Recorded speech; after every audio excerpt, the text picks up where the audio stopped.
अपने 2 बच्चों के साथ रहती थी।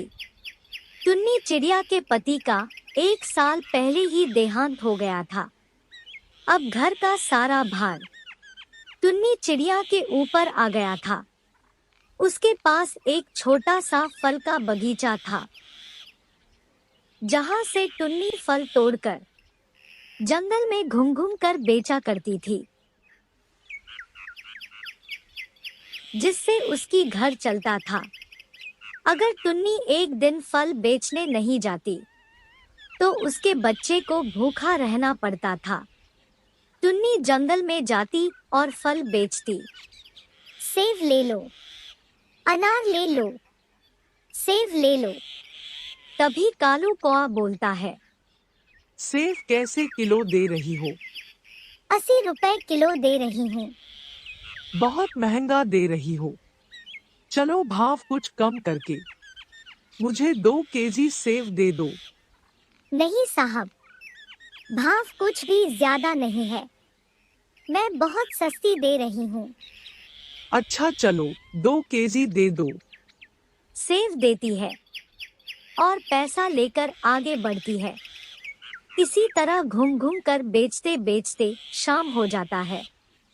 टुन्नी बाजार से जाते समय कुछ राशन खरीदती है और घर चले जाती है। घर आते ही बच्चों को खाना बनाकर है, बच्चों को खिलाती है और फिर सो जाती है।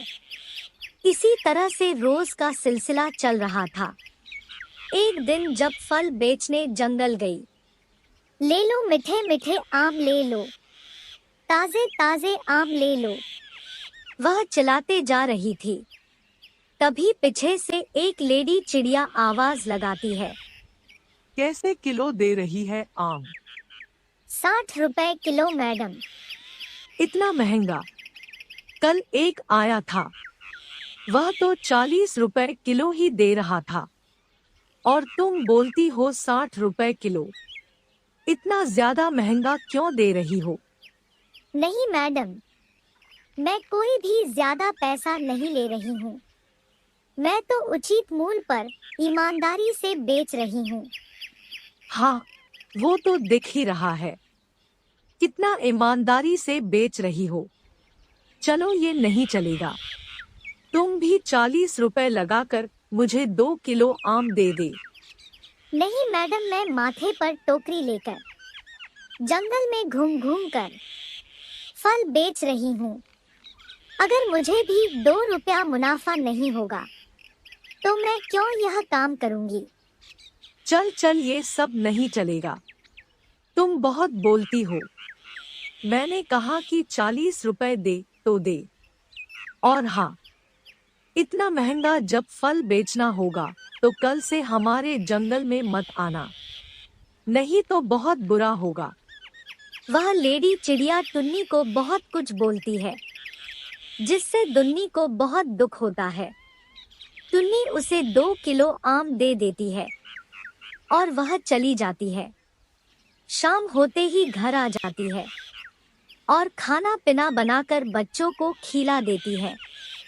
बच्चों को सारी बातें बताती है जो उसके साथ आज हुआ था।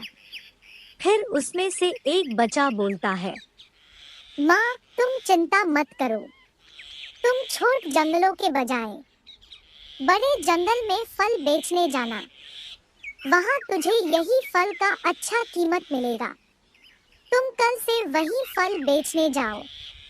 सुबह होते ही माथे पर टोकरी लेकर बड़े जंगल की ओर चल दी। वह थोड़ी देर में ही बड़े जंगल में पहुंच जाती है। आम ले लो, सेब ले लो, मीठा मीठा आम ले जाओ। वह चिल्ला रही थी। तभी पीछे से एक पक्षी बोलता है, कैसे किलो दे रही हो आम? साहब 60 रुपए किलो। अरे ऐसा क्यों? यहाँ तो 80 रुपए किलो दे रहा है और तुम 60 रुपए किलो दे रही हो। साहब, मैं बहुत ईमानदारी से फल बेचती हूँ, इसलिए मैं ज्यादा दाम नहीं लेता। अच्छा ठीक है। आम मीठे तो है ना? हाँ साहब, बहुत मीठे आम है। चाहे तो आप खाकर देख लीजिए। चलो कोई बात नहीं, तुम 2 किलो आम दे दो। ठीक है साहब। टुन्नी 2 किलो आम दे देती है और फिर आगे बढ़ती है। आम ले लो, मीठे मीठे आम ले लो। उसे बेचते बेचते शाम हो जाती है और वह घर आ जाती है। टुनी आज बहुत खुश थी क्योंकि आज उसका दिन बहुत अच्छा गुजरा। अब टुन्नी प्रतिदिन बड़े जंगल में फल बेचने के लिए जाती। धीरे धीरे उसके पास कुछ पैसे हो जाता है। फिर वह सोची, प्रतिदिन मैं घर से जाता हूँ, उससे अच्छा मैं बड़े जंगल में ही अपना दुकान दे दूँ। बहुत अच्छा रहेगा। अगले दिन अपना स्टोर जंगल में ही लगा दी। उसका फल का दुकान बहुत ही अच्छा चलने लगा। टुन्नी और उसके बच्चे बड़े जंगल में शांति और सुखी से रहने लगा।